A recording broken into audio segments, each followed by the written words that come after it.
Good afternoon. We're pleased to see that the Dow Jones Industrial Average broke through 25,000 for the first time ever today. The President's economic agenda of lower taxes, less regulation, and more opportunity for all is already paying off, and American families and workers are the big winners. With that in mind, we have a message from a special guest that I'd like to share with you. With that, I'll ask you to tune into the screens, and then I'll continue from there. Thank you for being with us today. The historic tax cut I signed into law just 2 weeks ago before Christmas is already delivering major economic gains. Hundreds of thousands of Americans are seeing larger paychecks, bigger bonuses, and higher pension contributions, and it's all because of the tax cuts and the tax reform. And I want to thank all of the companies that worked so hard to do it. Workers at AT&T, Bank of America, Comcast, Southwest Airlines, American Airlines, and many other companies are receiving bonuses of $1,000 or more. Aflac and others are investing more in employees' 401ks. CVS announced it will hire 3,000 new workers.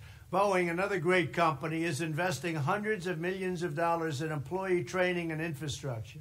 More than 60 companies have announced they are raising wages, including many that have voluntarily raised their minimum wage to $15 per hour. And I mean, they did that voluntarily, which many politicians said could only be achieved by government mandate. Investing in the American worker is the most important investment a business will ever make.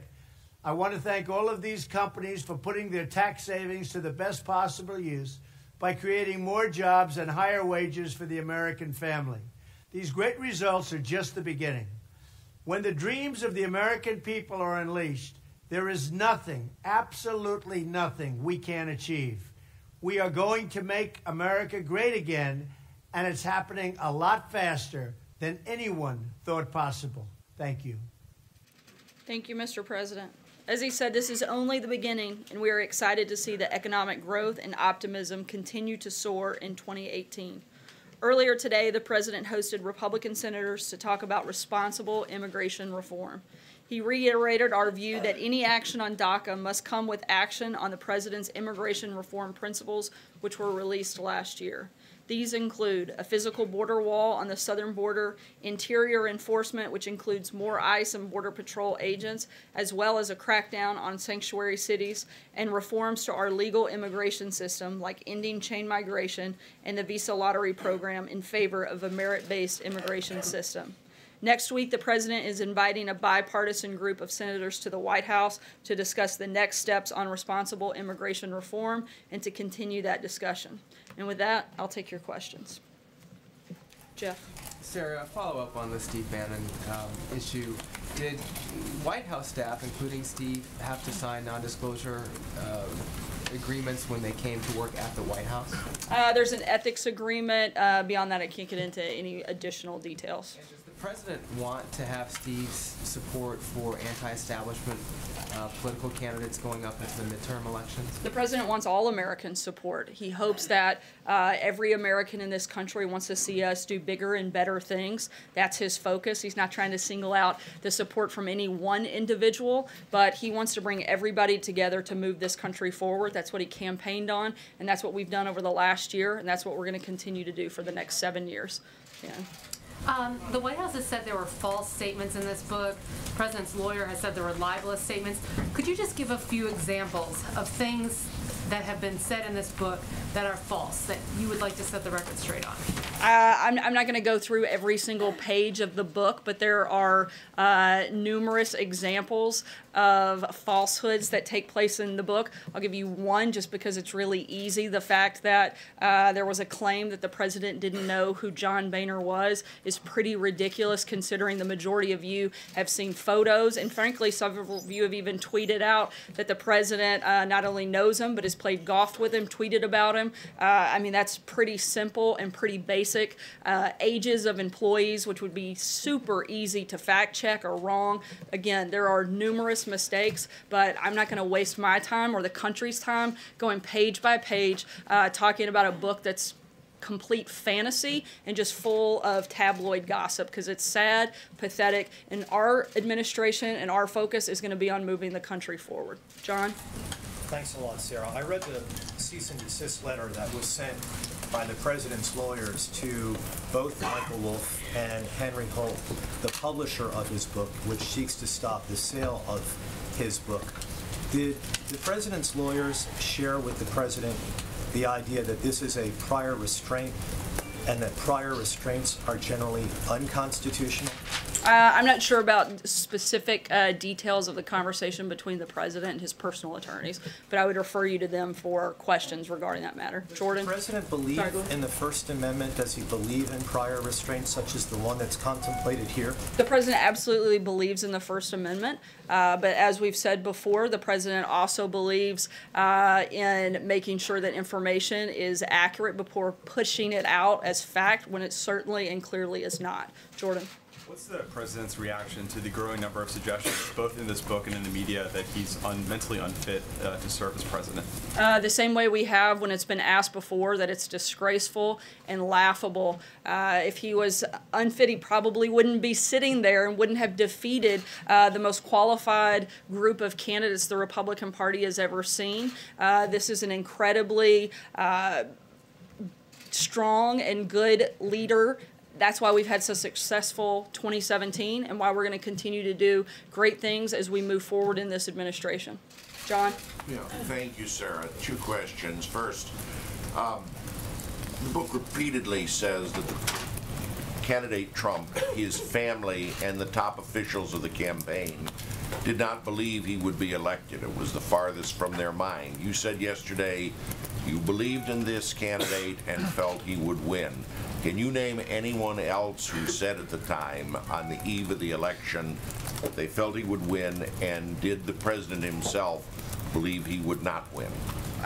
Look, as we've stated many times before, go back and look at some of the interviews, specifically Kellyanne Conway. I know she did several leading up to the days just before the election, saying directly that the president can win and would win. I know there were a number of other campaign officials that echoed those same sentiments. The president, the first lady, his family, they wouldn't have put themselves through that process if, one, they didn't believe they could win, and two, they didn't want to win. This was something they were very committed to and have been committed to since taking office, and will continue to do so over the next 7 years. Again, it is absolutely laughable to think that somebody like this president would run for office with the purpose of losing. If you guys know anything, you know that Donald Trump is a winner, and he's not going to do something for the purpose of not coming out on top and not coming out as a winner. It's just, I mean, that's one of the most ridiculous things, I think, the claims in the book. My other question is, tomorrow,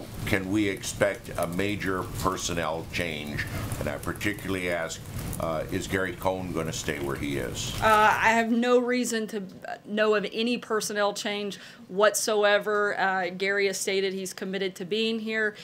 We just have come off of a very successful win on the tax cut and reform package, which Gary was one of the key leaders of that effort, and we're moving full force ahead into 2018 to make sure we get a lot accomplished. Francesca.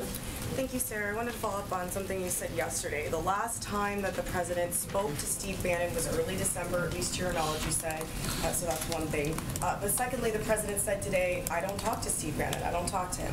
So how much were they in contact from the time that you left the White House to that early December call that you mentioned? And also, how close were they when they were in their White House? One of the claims that was made in the book was that he frequently dined with Mr. Bannon unless he was already in bed. The book also says that he had been sidelined by April, which I think goes further to indicate that he had very little credibility to give much information, particularly after that point, which most of the book is based after that time frame. So again, this book is mistake after mistake after mistake. By April, Sarah, were they not close by the time that he left? I'm not aware that they were ever particularly close. I would certainly say that they've spoken a few times since he left the White House, but it's not like there were regularly scheduled calls or and certainly no meetings between the two of them. Fred? Thanks, Sarah. This regarding the election commission and the president's tweets that follow that. Does the president on voter ID? Does the president favor a national voter ID?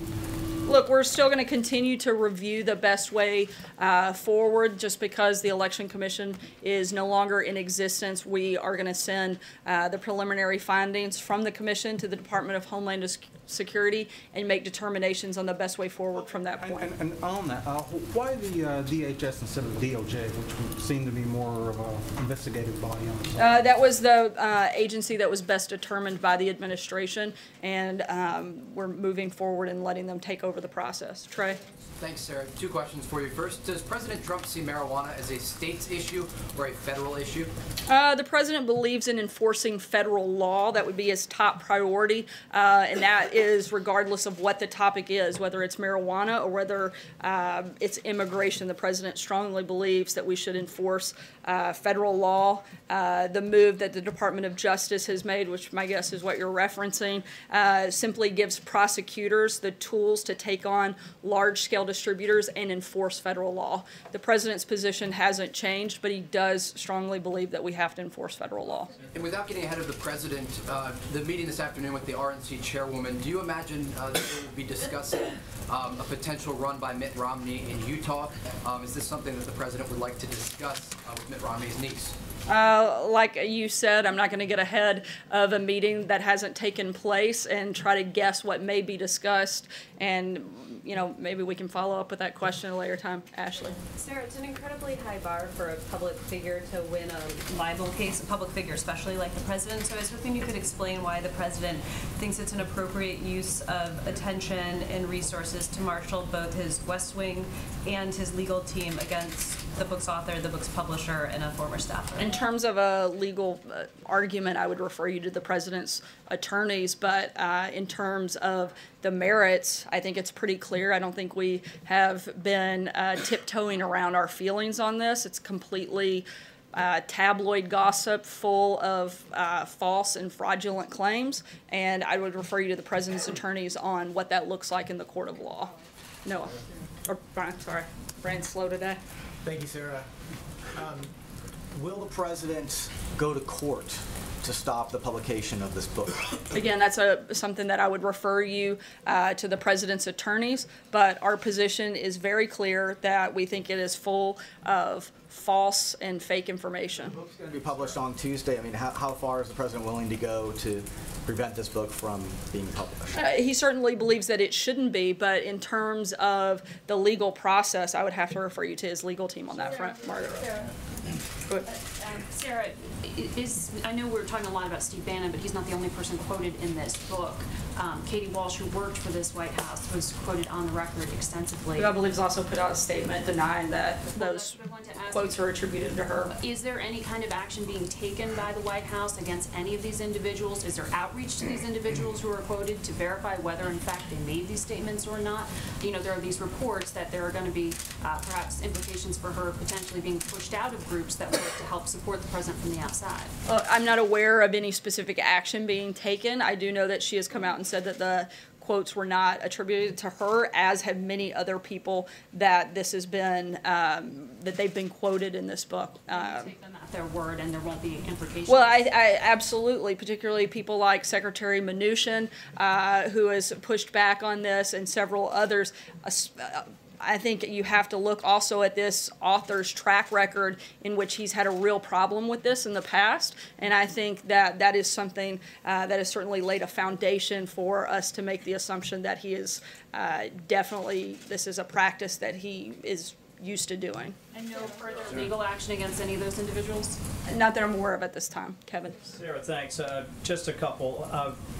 I just want to ask you, broadly speaking, what's your level of exhaustion when you have to have this issue out there when there are other policy issues you're trying to get to and trying to communicate to the American people? How do you balance that? And I guess the obvious would be, did you speak to the president specifically about what has been said, or at least has been released about this book? I have spoken to the president about some of the specifics that have come up. In terms of the level of exhaustion, I'm less concerned with my exhaustion as I am with the people of this country who frankly probably could care less about a book full of lies and would really like to hear more about the booming economy, the crushing of ISIS, all of the great things that are happening in this country, or all of the big problems that we're focused on tackling. I don't think they really care about some trash that an author that no one had ever heard of until today or a fired employee wants to peddle. This is the focus of this administration, is moving our country forward, and hopefully everybody in this room will join us in that effort and focus on some of the policy components